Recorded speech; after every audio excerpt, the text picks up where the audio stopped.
Hello dear students, welcome back to my YouTube channel. तो आज के वीडियो में हम लोग पढ़ेंगे क्लास 6 का मैथ।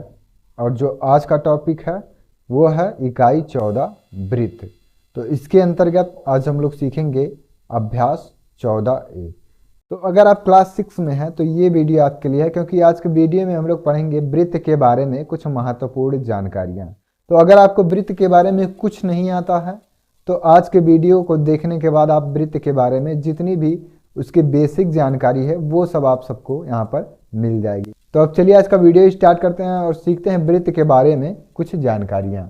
यहाँ पर आपको पहला सवाल दिया गया है अभ्यास 14A का, पार्श्व चित्र को देख कर लिखिए। और यहाँ पर आपको चित्र दिया गया है, इस चित्र की हेल्प से आपको इतने सारे प्रश्नों का यहाँ पर आंसर देना है। तो अभी यहाँ पर इस वृत्त में क्या क्या चीज दिया गया है, इस चीज को यहाँ पर हम प्रश्न को सॉल्व करने के माध्यम से यहाँ पर आपको बताएंगे। तो सबसे पहला सवाल यहाँ पर है कि वृत्त का केंद्र। तो अगर कोई भी वृत्त है तो उसका कोई एक सेंटर होगा। सेंटर का मतलब उसका कोई एक केंद्र होगा जहां से उस वृत्त को हमने खींचा है। ठीक है, जहां से उस वृत्त को हमने खींचा है उसका कोई एक सेंटर होगा। इसी को कहते हैं वृत्त का केंद्र। क्या कहते हैं? वृत्त का केंद्र। और जब भी वृत्त बनाएंगे तो हम यहाँ पर प्रकार की सहायता से ही बनाएंगे। तो प्रकार का नोक जहां पर होता है वही यहाँ पर आपका वृत्त का केंद्र होता है। ये प्रकार का जो नोक होता है यही आपका वृत्त का केंद्र है, और इसके अनुसार हम यहाँ पर ऐसे वृत्त यहाँ पर बनाते हैं। तो जो इसका सेंटर होगा वही यहाँ पर वृत्त का केंद्र हो जाएगा। ठीक है, तो आज के वीडियो में आपको बहुत सारी जानकारी यहाँ से प्राप्त होने वाली हैं। तो वीडियो आप लास्ट तक देखिए और वृत्त के बारे में जितनी भी जानकारी है वो आप यहाँ से सीखिए। तो ओ यहाँ पर क्या है? वृत्त का केंद्र है।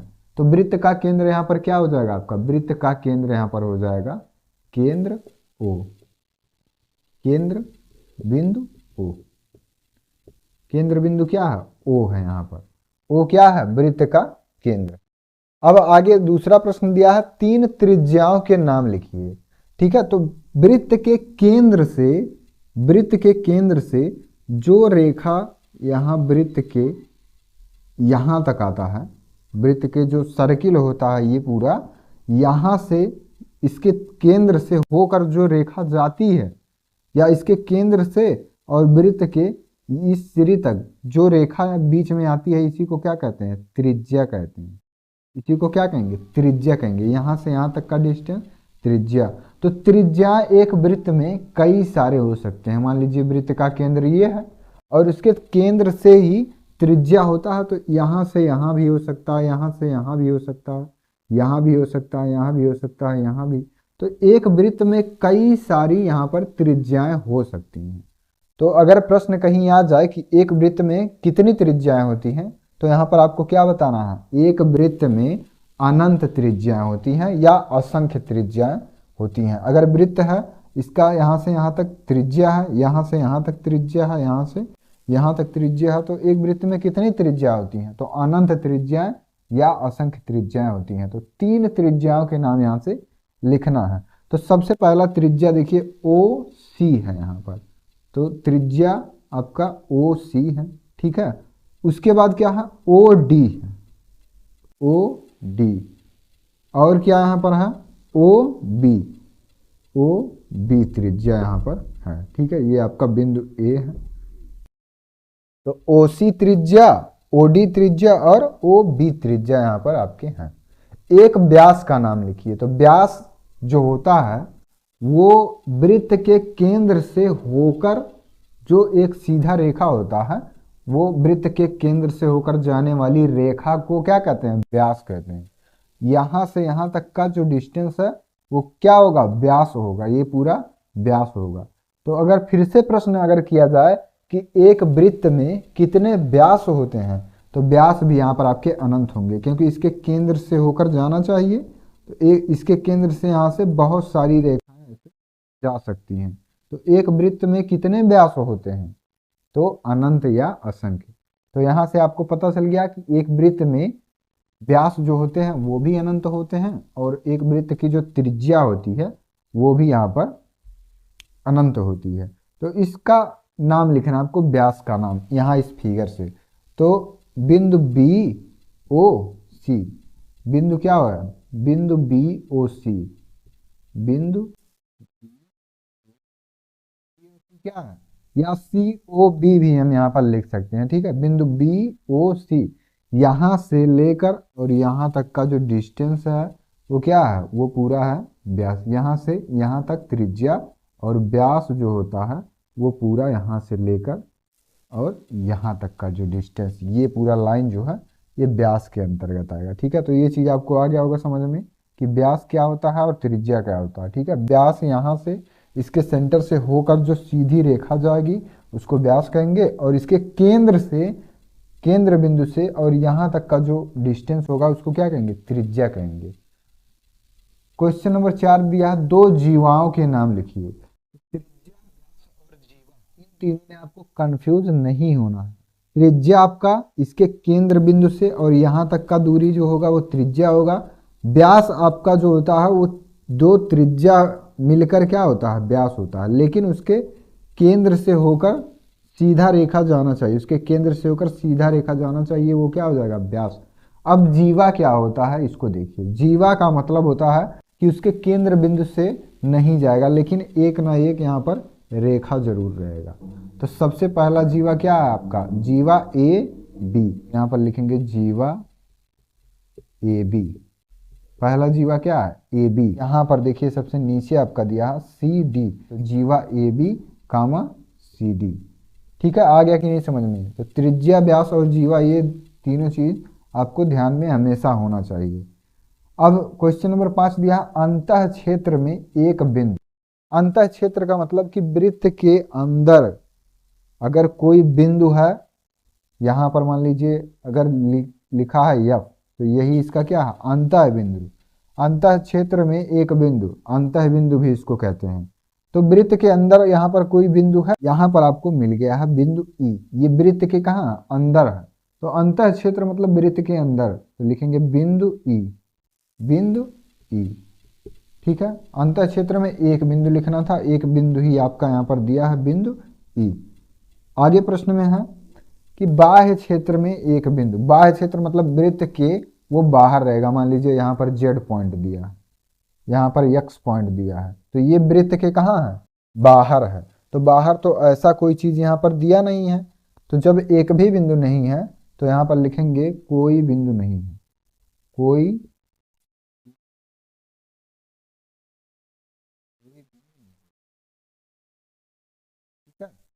कोई बिंदु नहीं है। तो क्वेश्चन नंबर यहाँ तक आपको आ गया होगा समझ में, 6 तक। अब देखते हैं क्वेश्चन नंबर 7। यहाँ पर दिया चार चाप, दो लघु कामा दो दीर्घ के नाम यहाँ पर आपको लिखना है। ए बी चाप यहाँ पर आपका है, ये लघु चाप है, तो यहाँ पर लिखेंगे लघु चाप। लघु चाप कौन कौन सा है, ए बी है और ए बी है यहाँ से यहाँ तक, और ए सी है, ये वाला चाप पूरा।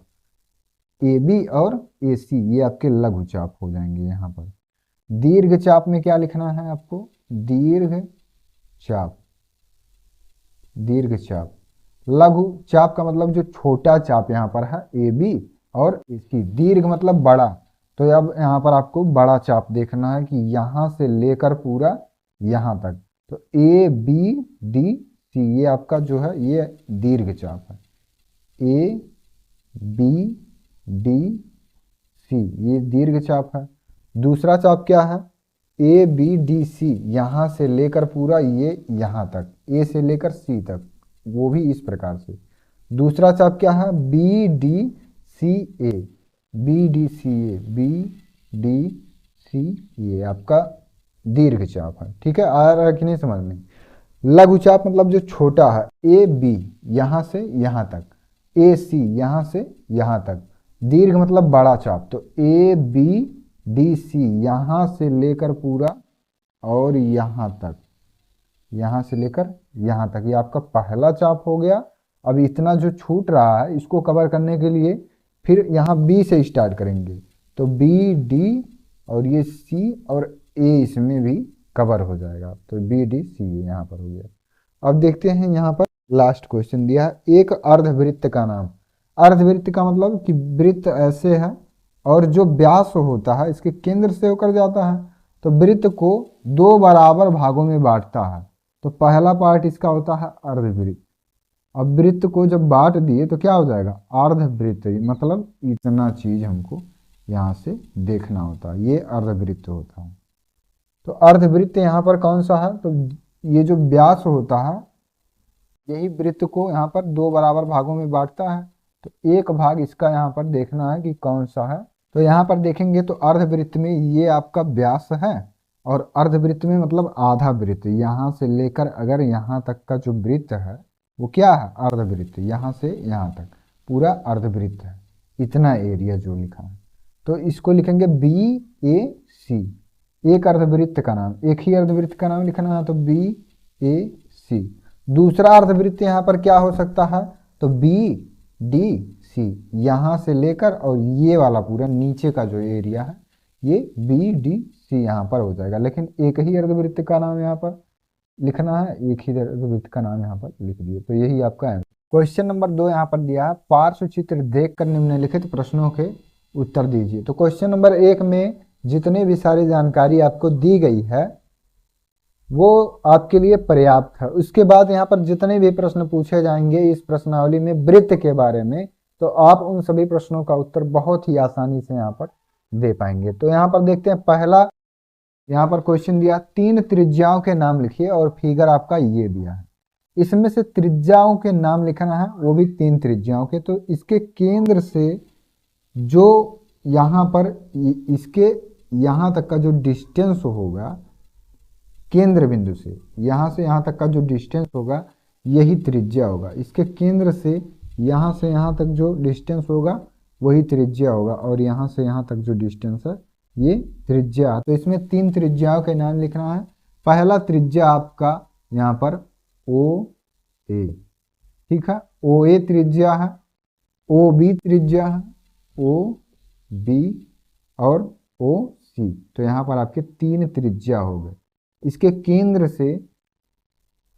केंद्र से जो भी रेखा वृत्त के यहाँ इस सिरे तक रहेगा उसको क्या कहेंगे, त्रिज्या कहेंगे। यहाँ से यहाँ तक का डिस्टेंस त्रिज्या है, और ये यहाँ से यहाँ तक का डिस्टेंस त्रिज्या है, ये त्रिज्या है। तो एक वृत्त में कितनी त्रिज्याएं हो सकती हैं, अगर कहीं भी आपसे प्रश्न पूछा जाएगा तो वहां पर आपको बताना है कि अनंत त्रिज्याएं या असंख्य त्रिज्याएं। ठीक है, अब आगे दूसरा सवाल दिया है, 3 जीवाओं के नाम लिखिए। तो पहला जीवा यहाँ पर आपका देखिए, जीवा ए बी, ये यहाँ से यहाँ ए बी, तीन जीवा का नाम लिखना। तो ए बी जीवा हो गया, बी सी जीवा होगा, बी सी। और अब यहाँ पर कौन सा जीवा हो सकता है, तो जीवा ये से लेकर और यहाँ सी तक होगा। तो अब यहाँ पर अगर आपसे प्रश्न पूछा जाए, यहाँ पर जीवा कौन सा हो गया, ए सी। वृत्त की सबसे बड़ी जीवा कौन सी होती है, वृत्त की सबसे बड़ी जीवा कौन सी होती है, तो वृत्त का व्यास। क्या होता है, वृत्त का व्यास ही वृत्त की सबसे बड़ी जीवा होती है। वृत्त को यहाँ से यहाँ तक का जो इसका लेंथ है ये क्या है, व्यास है, और सबसे बड़ा जीवा जो होता है वो व्यास ही होता है। ठीक है, व्यास होता है, सबसे बड़ा जीवा वृत्त का व्यास होता है। तो ए बी यहाँ से यहाँ तक, बी सी यहाँ से यहाँ तक, और ए सी आपका यहाँ से यहाँ तक होता है। ठीक है, तो ये व्यास जो है ये आपको यहाँ पर आ गया होगा समझ में। अब देखते हैं तीसरा सवाल इसमें दिया है, चित्र में कितने व्यास खींचे गए हैं। तो व्यास जो होता है आपका वो वृत्त को यहाँ पर 2 बराबर भागों में बांटा है। जो यहाँ पर व्यास दिया गया है वृत्त को कितने बराबर भागों में बांटा है, तो 2 बराबर भागों में। इसके केंद्र बिंदु से और वृत्त के एक सिरे से दूसरे सिरे तक का जो बिंदु होता है, इन दोनों बिंदुओं को अगर मिलाएं और वो वृत्त के केंद्र से होकर जाए तो वही यहाँ पर क्या होगा, व्यास। तो चित्र में कितने व्यास खींचे गए हैं, तो यहाँ पर इसके आंसर में लिखना है 1 व्यास खींचा गया, 1 व्यास। आगे प्रश्न में है, उनके नाम भी यहाँ पर लिखिए। तो 1 व्यास हो गया, इस व्यास का क्या नाम है, तो व्यास ए सी, व्यास ए सी, यही आंसर है। ठीक है, तो क्वेश्चन नंबर 2 आपको आ गया होगा समझ में। अब इसके बाद सॉल्व करेंगे क्वेश्चन नंबर 3। पार्श्व चित्र में बिंदु O वृत्त का केंद्र है, ये आपका चित्र दिया गया है। और यहाँ पर आपसे प्रश्न में कहा गया कि जो O बिंदु है ये वृत्त का केंद्र है, तो ये बात सही है। यहाँ पर आगे प्रश्न में चित्रानुसार वृत्त के निम्नलिखित अंगों को विशिष्ट नाम दीजिए। जो यहाँ पर वृत्त के अंदर हैं इनके अंगों को विशिष्ट नाम दीजिए। और आपसे प्रश्न पूछा गया है कि रेखाखंड OA यहाँ पर क्या है। अब आपको यहाँ पर इसका आंसर बताना है कि रेखाखंड जो OA दिया है, OA ये वृत्त का क्या है, तो वृत्त का ये त्रिज्या है। क्या है? त्रिज्या है, वृत्त का त्रिज्या है। OA वृत्त का त्रिज्या है। तो ये आपका पहला सवाल यहाँ हो गया। दूसरा सवाल दिया कि रेखाखंड AB और CD, AB और CD यहाँ पर क्या है, तो AB आपका जो है ये जीवा है, पर लिखेंगे AB क्या है, जीवा, AB जीवा है। और CD क्या है, CD आपका जो है वो है व्यास, व्यास। इसको जीवा भी कह सकते हैं। C से लेकर और D तक का जो डिस्टेंस है इसको क्या क्या कह सकते हैं, जीवा भी कह सकते हैं और व्यास भी कह सकते हैं, क्योंकि वृत्त की सबसे बड़ी जीवा जो होती है वो व्यास ही होती है। तो CD सबसे बड़ी जीवा है, इसीलिए ये व्यास है।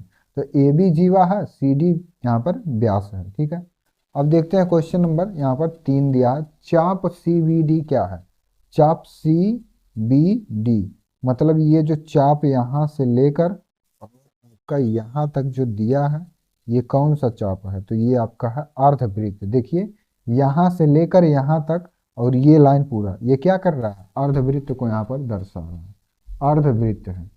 चाप CBD अर्धवृत्त है यहाँ पर। तो ये आपका तीसरा सवाल यहाँ पर सॉल्व हो गया। फिर इसके बाद दिया है चाप CAD, चाप CAD मतलब यहाँ से लेकर और ये पूरा एरिया, ये यहाँ से यहाँ तक का पूरा एरिया ये क्या है, ये भी आपका अर्धवृत्त है। तो यहाँ पर लिखेंगे अर्धवृत्त, अर्धवृत्त है। ठीक है, क्वेश्चन नंबर 2 और 3 आपको आ गया होगा समझ में। और इसमें आपको कोई ज़्यादा दिमाग लगाने की आवश्यकता नहीं है। आपको यहाँ पर मैक्सिमम चीज़ें दी गई हैं और आपको यहाँ पर वृत्त के अंदर जो भी चीज़ें दी हुई हैं, जैसे बिंदु AB दिया है, यहाँ पर CD दिया है, AB दिया है, O यहाँ पर वृत्त का केंद्र है, ये सब चीज़ आपको यहाँ पर अब उम्मीद है कि समझ में आ गया होगा। ठीक है, तो अब इसके बाद हम लोग सॉल्व करेंगे क्वेश्चन नंबर 4। क्वेश्चन नंबर 4 दिया है प्रकार की सहायता से निम्नलिखित त्रिज्याओं के वृत्त खींचिए। और यहाँ पर इसी के जैसा सेम क्वेश्चन नंबर 5 भी दिया है कि प्रकार की सहायता से निम्नलिखित व्यास के वृत्त खींचिए। तो यहाँ पर एक चीज का अंतर है और यहाँ पर क्या होता है, मैक्सिमम लोग गलती कर देते हैं। यहाँ पर क्या गलती होता है, पहले इस चीज को देखिए, आपको गलती वो नहीं करना है। यहाँ पर क्या है कि निम्नलिखित त्रिज्याओं के वृत्त खींचिए, और यहाँ पर आपको क्वेश्चन नंबर 5 में दिया है कि निम्नलिखित व्यास के वृत्त खींचिए। तो त्रिज्या के वृत्त खींचना दूसरा प्रकार है और यहाँ पर व्यास का वृत्त खींचना ये आपका दूसरा प्रकार है। तो ये दोनों प्रश्न आपके अलग अलग हैं और यहाँ पर मैक्सिमम लोग गलती कर देते हैं। अगर त्रिज्या का वृत्त खींचना है तो व्यास का खींच देते हैं, व्यास का खींचना है तो त्रिज्या का यहाँ पर खींच देते हैं और यहाँ पर पा जाते हैं 0 नंबर। तो ये गलती आपको नहीं करना है। ठीक है, इसलिए यहाँ पर दोनों प्रश्न एक साथ लिए हैं ताकि आपको ये जो इसका कंफ्यूजन होता है वो यहाँ पर आपका एकदम से क्लियर हो जाए। तो यहाँ पर चलिए क्वेश्चन नंबर 4 का पहला सवाल अगर हल करते हैं कि निम्नलिखित त्रिज्याओं का वृत्त खींचना है और आपको 4.5 सेंटीमीटर यहाँ पर दिया गया है। पहला सवाल 4.5 सेंटीमीटर त्रिज्या का वृत्त खींचना है। तो आपके पास यहाँ पर प्रकार होगा, ठीक है, प्रकार की हेल्प से यहाँ पर आपको खींचना है और इसके बाद आपके पास स्केल होगा, इन दोनों की हेल्प से यहाँ पर आपको त्रिज्या का वृत्त यहाँ पर खींचना है। ठीक है, तो अब यहाँ पर समझिए, आपके पास ये दोनों उपलब्ध होगा। यहाँ पर हम आपको अंदाज से बताएंगे, लेकिन आपको क्या करना है कि इन दोनों की हेल्प से आपको नाप कर एकदम सही चित्र यहाँ पर बनाना है। तो सबसे पहले क्या करेंगे, 4.5 सेंटीमीटर यहाँ पर दिया गया है। तो आपको प्रकार की हेल्प से और स्केल की हेल्प से इसका जो त्रिज्या होता है बीच में, ये जो लेंथ होता है इन दोनों के बीच का जो गैप होता है, ये आपको स्केल में यहाँ पर 0 पॉइंट पर रखना है, और जहाँ पर 4.5 सेंटीमीटर आएगा वहाँ पर पेंसिल का नोक या पेन का नोक यहाँ पर आपको रख लेना है। ठीक है, यहाँ पर इसका नोक रखना आपका प्रकार का, और यहाँ पर आपको पेंसिल या पेन का नोक ले लेना है। इसका जो चाप होता है 4.5 सेंटीमीटर का इसका जो एरिया होता है इसको बढ़ा कर ले लेना है। ठीक है, और इसका जो केंद्र होगा इस केंद्र पर इस प्रकार का नोक रखेंगे और यहाँ पर एक वृत्त ऐसे खींच देंगे। ठीक है, और यहाँ से यहाँ तक का जो लेंथ है वो आपका 4.5 सेंटीमीटर का, और इसको मान लेंगे वृत्त का केंद्र O। ठीक है, इतना बात आया कि नहीं समझ में? अब से एक बार समझ लीजिए, गलत नहीं होना चाहिए। प्रकार में आपको जो इसके बीच का लेंथ है उसको कितना लेना है, 4.5 सेंटीमीटर आपको यहाँ पर नाप लेना है।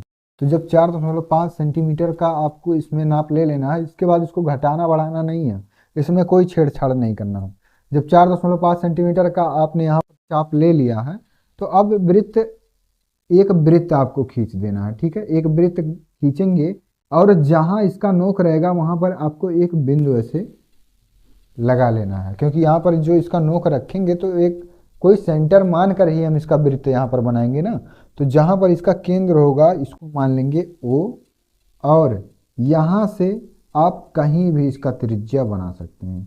हम इधर ही बना दिए, आप इधर भी बना सकते हैं, ऊपर नीचे कहीं भी आप बना सकते हैं, इसके लिए आप स्वतंत्र हैं यहाँ पर। तो O इसका केंद्र हो गया और यहाँ पर मान लीजिए A है। ठीक है, अब इसके बीच का जो यहाँ से यहाँ तक का एरिया है वो तो यहाँ पर हमने 4.5 सेंटीमीटर ले ही लिया था। वृत्त के केंद्र से आप इसके जो इसका बाहरी सिरा है यहाँ से इसको स्केल की हेल्प से मिला देंगे, और यहाँ पर जब आप नापेंगे तो 4.5 सेंटीमीटर ही यहाँ पर नाप इसका आएगा। ठीक है, तो यही इतना काम आपको करना है, केवल वृत्त खींचना है, तो वृत्त यहाँ पर खींच दिए हैं। ये आपका पहला चित्र हो गया। दूसरा चित्र यहाँ पर समझिए और अच्छे से इसमें आएगा कि यहाँ पर क्या करना है। ठीक है, तो यही काम आपको इसमें भी करना है। इसका जो है त्रिज्या का वृत्त खींचना है ना, तो त्रिज्या हमको लेना है। अब की बार हमको 3.2 सेंटीमीटर का इस प्रकार में और स्केल की हेल्प से 3.2 सेंटीमीटर का इसमें हमको नाप ले लेना, और इसके बाद इसको घटाना बढ़ाना नहीं है। ठीक है, 3.2 सेंटीमीटर का जब इसमें नाप ले लेंगे तो एक कोई सेंटर मान कर कहीं भी आपकी कॉपी में कहीं भी आप सेंटर ऐसे मानिए, इसका नोक यहाँ पर रखिए और एक वृत्त ऐसे खींच दीजिए, और जहाँ पर इस वृत्त का केंद्र होगा उसको तुरंत हमको क्या मान लेना है, वृत्त का केंद्र O यहाँ पर मान लेना है। वृत्त का केंद्र O यहाँ पर मान लेना है। अब O से हम या तो ऊपर लाइन खींचे, इधर लाइन खींचे, कहीं भी अगर हम नाप इसका ले लें, या लाइन हम यहाँ पर कहीं यहाँ पर हम खींच दे रहे हैं अगर, तो O से A तक का जो डिस्टेंस होगा इसको B मान लेते हैं, चित्र संख्या ये B है। तो O से B तक का जो डिस्टेंस आएगा वो कितना आएगा, 3.2 सेंटीमीटर। आप कहीं भी इसके केंद्र से अगर यहाँ तक का इसके जो बाहरी सिरा कहीं भी अब अगर आप स्केल से इसको नापेंगे तो हर जगह 3.2 सेंटीमीटर ही यहाँ पर आएगा। तो आपको प्रकार और स्केल की हेल्प से यहाँ पर वृत्त का जो त्रिज्या है वो बना लेना है, और इस त्रिज्या का नाप का एक वृत्त जब खींचेंगे तो यहाँ पर आपका इस प्रकार से वृत्त बनेगा। ठीक है, ये आपका त्रिज्या का वृत्त हो गया। अब क्वेश्चन नंबर 5 में देखिए क्या कह रहा है कि निम्नलिखित व्यास के वृत्त खींचिए। व्यास का वृत्त यहाँ पर आपको खींचना है। तो यहाँ पर आपका पहला सवाल दिया है 7.6 सेंटीमीटर। अब इसको हल करने के लिए यहाँ पर तो आसान था कि इसके त्रिज्या का हमको त्रिज्या लेना है और वृत्त खींच देना है। यहाँ पर आपको क्या कह रहा है कि निम्नलिखित व्यास के वृत्त खींचिए। तो व्यास जो होता है वो आपका मान लीजिए वृत्त है, व्यास इसका यहाँ से यहाँ तक होगा, मतलब त्रिज्या का दोगुना होगा। तो अगर इसका त्रिज्या आपका दिया है मान लीजिए 3 सेंटीमीटर, तो व्यास कितना हो जाएगा, तो यहाँ पर भी 3 और यहाँ पर भी 3, तो 3 3 कितना हो जाएगा 6 सेंटीमीटर। अगर यहाँ पर 5 दिया होता और यहाँ पर भी आपका 5 ही होता, क्योंकि जो वृत्त का त्रिज्या होगा वो सभी जगह एक समान होगा। तो अगर इसका त्रिज्या 5 है तो इसका भी त्रिज्या 5 है, तो इसका व्यास कितना हो जाएगा, तो 10 सेंटीमीटर हो जाएगा। ठीक है, तो इतने चीज़ आया कि नहीं समझ में। अब यहाँ पर हम अगर इसका त्रिज्या पता कर लें तो इसी प्रकार से हम इसको सॉल्व कर सकते हैं। तो यहाँ पर आपको दो सूत्र याद होना चाहिए। सबसे पहला सूत्र क्या है यहाँ पर, त्रिज्या बराबर व्यास बटे 2। त्रिज्या बराबर क्या होता है, व्यास बटे 2। ये आपका पहला सूत्र हो गया। और दूसरा सूत्र इसी सूत्र की हेल्प से यहाँ पर बन जाएगा अगर व्यास आपको ज्ञात करना है तो व्यास बराबर 2 गुणे त्रिज्या। व्यास बराबर 2 गुणे त्रिज्या। तो अगर हमको त्रिज्या दिया है तो व्यास निकाल लेंगे, और अगर यहाँ पर व्यास दिया है तो हम यहाँ पर त्रिज्या ज्ञात कर सकते हैं। तो क्वेश्चन में आपको यहाँ पर दिया है व्यास, इसका व्यास दिया है 7.6 सेंटीमीटर। तो त्रिज्या अगर हम यहाँ से निकाल लें इसका, तो इसी प्रकार से हम यहाँ पर वृत्त खींच सकते हैं। ठीक है, तो यहाँ पर अगर हम इस सूत्र में इसको अप्लाई करके सॉल्व करें तो त्रिज्या को मानते हैं आर बराबर व्यास को मानते हैं डी। ठीक है, डी बटे 2, आर बराबर डी बटे 2। तो आर यहाँ पर क्या है, त्रिज्या है, रेडियस, और डी यहाँ पर आपका व्यास है। तो आर बराबर डी बटे 2 अगर है तो डी आपका कितना दिया है, 7.6 इसका व्यास दिया है बटे 2। अगर 2 से इसको काट दें तो यहाँ पर 2 3 6 दशमलव लगाएंगे और ये 2 8 16, तो 3.8 यहाँ पर आ जाएगा आपका क्या, त्रिज्या। तो त्रिज्या का वृत्त हम यहाँ पर आसानी से खींच सकते हैं। तो बस इसी दोनों का हेल्प आपको यहाँ पर फिर से लेना है। 3.8 सेंटीमीटर का आपको इसमें चाप ले लेना है। मान लीजिए 3.8 सेंटीमीटर का चाप यहाँ से यहाँ तक ले लिए। अब इसके केंद्र से हम एक वृत्त यहाँ पर खींच, ठीक है, इसके केंद्र से एक वृत्त खींचेंगे। अब यहाँ से यहाँ तक का डिस्टेंस कितना है आपका, तो ये आपका 3.8 सेंटीमीटर है, और यहाँ से यहाँ तक का डिस्टेंस तो ये भी 3.8 सेंटीमीटर है। ये मान लीजिए वृत्त का केंद्र O है। तो अब टोटल डिस्टेंस कितना हो जाएगा, तो 7.6 सेंटीमीटर। ये पूरा व्यास हो गया, यहाँ से यहाँ तक पूरा क्या हो गया, व्यास, और यहाँ से यहाँ तक क्या हो गया, त्रिज्या। तो 2 त्रिज्या हो गया और एक व्यास हो गया। तो 7.6 सेंटीमीटर व्यास का हमको एक वृत्त खींचना है, तो उसका त्रिज्या कितना हो जाएगा, इसका आधा हो जाएगा। तो 7.6 में अगर 2 से भाग देंगे तो 3.8 आएगा। तो 3.8 का इसमें आपको चाप ले लेना है, और कहीं पर भी आपको सेंटर मानकर और आपको एक वृत्त खींच देना है। ठीक है, और कहीं से भी आप इसको अगर डायरेक्ट खींचेंगे तो आपका 7.6 सेंटीमीटर सभी जगह आएगा। अगर आप इधर से सीधा सीधा खींचेंगे तब भी 7.6 सेंटीमीटर इसका नाप यहाँ पर आएगा। ठीक है, तो इसी प्रकार से आपको यहाँ पर खींचना था। आपका पहला फिगर है। अब दूसरा फिगर आपका यहाँ पर कैसे बनेगा, 10 सेंटीमीटर दिया है, तो 10 सेंटीमीटर यहाँ पर दिया। अगर इसी को इस सूत्र में अप्लाई करें तो यहाँ 10 बटे 2 होगा, 10 बटे 2 हो जाएगा, 2 से काटेंगे 2 पंचे 10। तो इसका त्रिज्या कितना हो जाएगा, त्रिज्या यहाँ पर आ जाएगा 5। 5 क्या हो गया, त्रिज्या। अब इसी की हेल्प से हमको 5 सेंटीमीटर का चाप ले लेना है। स्केल से नाप, स्केल पर रखकर और इस प्रकार की हेल्प से हमको 5 सेंटीमीटर का नाप ले लेना है, कहीं पर भी एक सेंटर मानकर, और यहाँ से इस प्रकार से खींच देना है वृत्त। तो अब यहाँ पर क्या हो जाएगा, कहीं से भी आप मान लीजिए यहाँ से यहाँ तक का डिस्टेंस देखेंगे तो यहाँ से यहाँ तक का डिस्टेंस कितना हो जाएगा, 10 सेंटीमीटर। और अगर इसके केंद्र से केवल यहाँ तक का डिस्टेंस देखेंगे तो 5, यहाँ से यहाँ तक का डिस्टेंस तो 5, 5 मिलाकर कितना हो जाएगा, 10 सेंटीमीटर यहाँ पर हो जाएगा। ठीक है, तो यहाँ पर दोनों चीज़ आपको आ गया होगा समझ में कि अगर प्रकार की सहायता से निम्नलिखित त्रिज्याओं के वृत्त खींचिए तो आपको इस प्रकार में स्केल की हेल्प से 4.5 सेंटीमीटर का आपको त्रिज्या ले लेना है और एक वृत्त खींच। 3.2 सेंटीमीटर का आपकी खींचना है तो 3.2 सेंटीमीटर का नाप लेना है, और कहीं पर भी सेंटर मानकर उसका वृत्त खींच देना है। यहाँ पर आपको दिया कि निम्नलिखित व्यास के वृत्त खींचिए। तो व्यास का वृत्त खींचने के लिए हम त्रिज्या वाला इसके पहले खींच चुके हैं, तो त्रिज्या के ही माध्यम से अगर हमको खींचना है तो त्रिज्या बराबर सूत्र होता है व्यास बटे 2। तो इसका आधा करेंगे तो 3.8 आएगा। तो 3.8 सेंटीमीटर का इसमें नाप लेना है और वृत्त खींच देना है। ठीक है, इसके बाद यहाँ पर क्या करना है, 10 सेंटीमीटर का आपका दिया तो 10 का आधा होगा 5 इस सूत्र की सहायता से, और जब 5 होगा तो 5 सेंटीमीटर का त्रिज्या लेना है और एक वृत्त खींच देना। तो यहाँ से यहाँ तक का जो डिस्टेंस है वो आपका 5 सेंटीमीटर है और ये पूरा 10 सेंटीमीटर है। फिर यहाँ से यहाँ तक का डिस्टेंस इसके केंद्र से अगर है तो ये आपका है यहाँ पर 3.8 सेंटीमीटर और यहाँ से यहाँ तक का पूरा 7.6 सेंटीमीटर हो जाएगा। ठीक है, तो इसी प्रकार से क्वेश्चन नंबर 4 और 5 आपको आ गया होगा समझ में। अब इसके बाद हम लोग सॉल्व करेंगे क्वेश्चन नंबर 6। क्वेश्चन नंबर 6 देखते हैं। एक वृत्त की त्रिज्या 4.5 सेंटीमीटर है। इस वृत्त के व्यास की माप ज्ञात कीजिए। ठीक है, तो अभी पिछले क्वेश्चन में एक सूत्र हम आपको बताए हैं, उस सूत्र की हेल्प से यहाँ पर ये सवाल लगेगा। तो सबसे पहले जो सूत्र होता है वो व्यास बराबर क्या होता है, यहाँ पर देखिए, व्यास बराबर 2 गुणे त्रिज्या होता है। व्यास बराबर 2 गुणे त्रिज्या होता है। और त्रिज्या बराबर क्या होता है, त्रिज्या बराबर होता है आपका व्यास बटे 2। त्रिज्या बराबर व्यास बटे 2। ठीक है, ये दोनों सूत्र इंपॉर्टेंट है और इससे संबंधित यहाँ पर क्वेश्चन भी आ गया है। तो चलिए अब क्वेश्चन यहाँ पर सॉल्व करते हैं। तो व्यास बराबर 2 गुणे त्रिज्या ये सूत्र होता है। तो यहाँ पर लिखेंगे 2 गुणे और त्रिज्या आपका यहाँ पर कितना दिया, 4.5 सेंटीमीटर दिया है।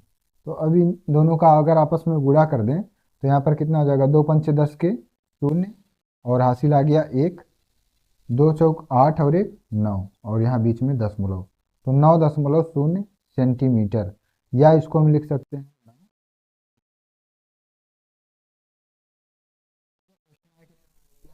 केवल क्या, तो व्यास हम इस मेथड से यहाँ पर, अगर वृत्त जो है त्रिज्या 4.5 सेंटीमीटर है, मतलब यहाँ से यहाँ तक का जो डिस्टेंस है व्यास निकालेंगे तो यहाँ से यहाँ तक जब डिस्टेंस होगा, अगर इन दोनों को ऐड करेंगे तो कितना हो जाएगा, 4.5 4.5, दोनों को ऐड करेंगे तो कितना हो जाएगा, 9 सेंटीमीटर यहाँ पर हो जाएगा। तो क्वेश्चन आपको आ गया होगा समझ में। अब इसके बाद देखते हैं क्वेश्चन नंबर 7। किसी त्रिज्या का एक वृत्त खींचिए। तो यहाँ पर आपको एक वृत्त खींच लेना है किसी भी त्रिज्या का। तो हम यहाँ पर एक वृत्त खींच लेंगे प्रकार की सहायता से। अब आगे प्रश्न में है कि वृत्त पर कोई 2 बिंदु P और Q लेकर इन्हें मिला दीजिए। वृत्त पर कोई 2 बिंदु लेना है P Q, मान लीजिए P बिंदु यहाँ ले लिए और Q बिंदु यहाँ ले लिए और इन दोनों को मिला दिए। यहाँ पर हम इस प्रकार से मिला है जिस प्रकार से क्वेश्चन में यहाँ पर कहा गया है। अगर इस प्रकार से कहता कि बिंदु P और Q को इस प्रकार मिलाइए कि जो रेखा उसके केंद्र से होकर जाए, तो केंद्र से लेकर जाते, लेकिन यहाँ पर ऐसी कोई बात नहीं कही गई है। P और Q लेना है, कहीं पर भी ले सकते हैं और उन दोनों को मिला देना है। तो आगे प्रश्न में है बताइए कि क्या बिंदु P और Q इन दोनों को छोड़कर, मतलब इन दोनों को छोड़कर PQ के सभी बिंदु, PQ के सभी बिंदु, PQ के सभी बिंदु का मतलब कि इन पर स्थित बिंदु, इन पर स्थित जो बिंदु हैं PQ रेखा पर, क्योंकि यहाँ पर है बिंदु PQ को छोड़कर, बिंदु P और Q मतलब इस पर है Q और इस पर है Q, तो ये दोनों बिंदु केवल हमको छोड़ देना है।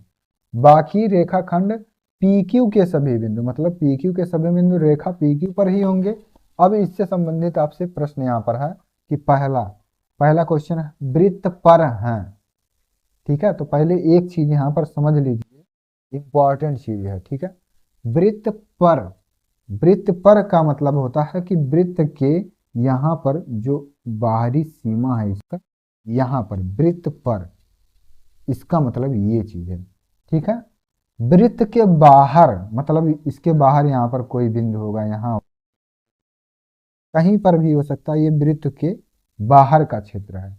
वृत्त के अंदर का जब बात होगा तो यहाँ इसके अंदर इस, ये तीनों चीज आपको यहाँ पर समझना है।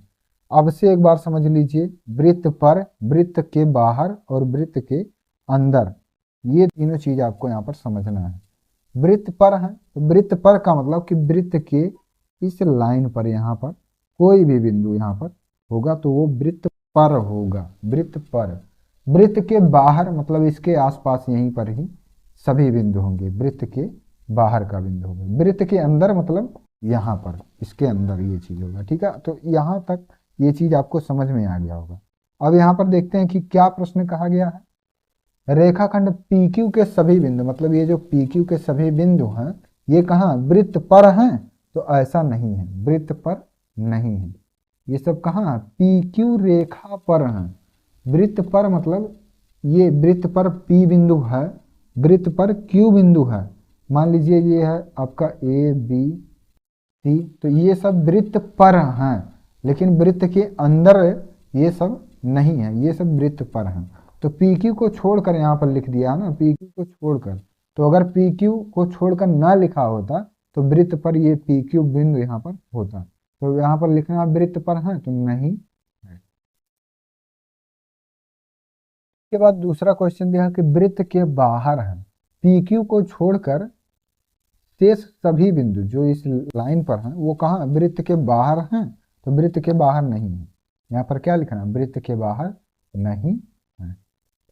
तीसरा सवाल देखिए, वृत्त के अंदर है, तो हाँ वृत्त के अंदर ही है। मान लीजिए PQ जो ये लाइन है, PQ लाइन है, तो इसके अंदर है, मतलब यहाँ पर मान लीजिए X है, यहाँ Y है, यहाँ Z है, यहाँ R है, तो ये सब कहाँ है वृत्त के अंदर ही है। तो यहाँ पर लिख देना है कि हाँ वृत्त के अंदर है। ठीक है, क्वेश्चन आ गया कि नहीं समझ में। यहाँ पर आपको कंडीशन दिया है और यहाँ से ये सबसे इंपॉर्टेंट चीज यहाँ पर दिया है कि PQ को छोड़कर, मतलब यहाँ पर PQ को छोड़कर रेखा PQ के सभी बिंदु कहाँ पर हैं वृत्त पर हैं, तो वृत्त पर नहीं है। वृत्त के बाहर है, तो वृत्त के बाहर का एरिया ये है। वृत्त के अंदर है, तो वृत्त के अंदर ये सब है, तो यहाँ पर ये आपका तीसरा सही हो जाएगा। सही का मतलब कि वृत्त के अंदर है, तो हाँ वृत्त के अंदर है। तो अब इसके बाद हम लोग सॉल्व करेंगे क्वेश्चन नंबर 8। क्वेश्चन नंबर 8 दिया, निम्नलिखित कथन सत्य है या असत्य। पहला सवाल यहाँ पर लिखा है वृत्त की त्रिज्या वृत्त की जीवा होती है। मान लीजिए ये वृत्त है और इसका जो त्रिज्या है यहाँ से यहाँ तक, इसके केंद्र बिंदु से ही यहाँ इसके जो बाहरी सतह है यहाँ तक होगा। तो यहाँ पर क्या कह रहा है क्वेश्चन कि वृत्त की जो त्रिज्या है वो वृत्त की जीवा है, तो ऐसा नहीं है। वृत्त का जो जीवा होता है वो दो बिंदु यहाँ से जो उसके केंद्र बिंदु से ना जाए, और वृत्त का जो सतह है उसको दो जगह ये यहाँ पर बिंदु यहाँ पर दर्शाए, या दो जगह ये टच होना चाहिए। जो लाइन है कहीं पर भी इसका जीवा हो सकता है, जो वृत्त के सतह को दो जगह टच करे, दो बिंदु यहाँ पर बने, वही यहाँ पर वृत्त का जीवा होता है। तो वृत्त का जो व्यास होता है, मान लीजिए व्यास यहाँ से यहाँ तक है, तो ये यहाँ पर जीवा हो सकता है, और ये सबसे बड़ा जीवा यही होता है जो वृत्त का व्यास होता है।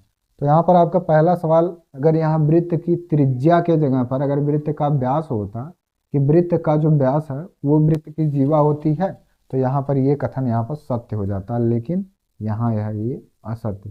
त्रिज्या जो है वो वृत्त का यहाँ पर जीवा नहीं होता, तो असत्य। दूसरा सवाल यहाँ पर लिखा है वृत्त का व्यास वृत्त की जीवा होती है, तो ये बात यहाँ पर बिल्कुल सही है। जो वृत्त का व्यास है यही है वृत्त का व्यास, यहाँ से यहाँ तक इसके सेंटर से ही होकर जाएगा, तो वृत्त का व्यास वृत्त की जीवा होती है, तो वृत्त का ये जीवा यहाँ तक होती है। ठीक है, तो ये हो जाएगा सत्य। वृत्त का जो व्यास होता है तो व्यास यही है पूरा, तो ये क्या है वृत्त का एक जीवा है, और सबसे बड़ी जीवा यही होती है वृत्त के व्यास। ठीक है, तीसरा सवाल, व्यास वृत्त की सबसे बड़ी जीवा होती है, तो सबसे बड़ी जीवा यही होता है, सबसे बड़ा जीवा यही होता है। यही का मतलब कि व्यास ही सबसे बड़ी जीवा होती है वृत्त की, तो ये कथन भी आपका यहाँ पर हो जाएगा सत्य। ठीक है, ये सत्य है, ये सत्य है, और पहला सवाल यहाँ पर आपका असत्य है। वृत्त की त्रिज्या वृत्त की जीवा यहाँ पर नहीं होती है। अब इसके बाद देखते हैं क्वेश्चन नंबर 9। यहाँ पर लिखा है एक रेखाखंड AB खींचिए। AB एक रेखाखंड खींच लिए A और B। अब आगे प्रश्न में है कि जिसकी लंबाई 4 सेंटीमीटर है, तो 4 सेंटीमीटर का AB रेखाखंड हो गया। बिंदु A को केंद्र मानकर, इसको केंद्र मानना है, और क्या करना है, एक वृत्त इस प्रकार खींचना है कि वह बिंदु B से होकर जाए।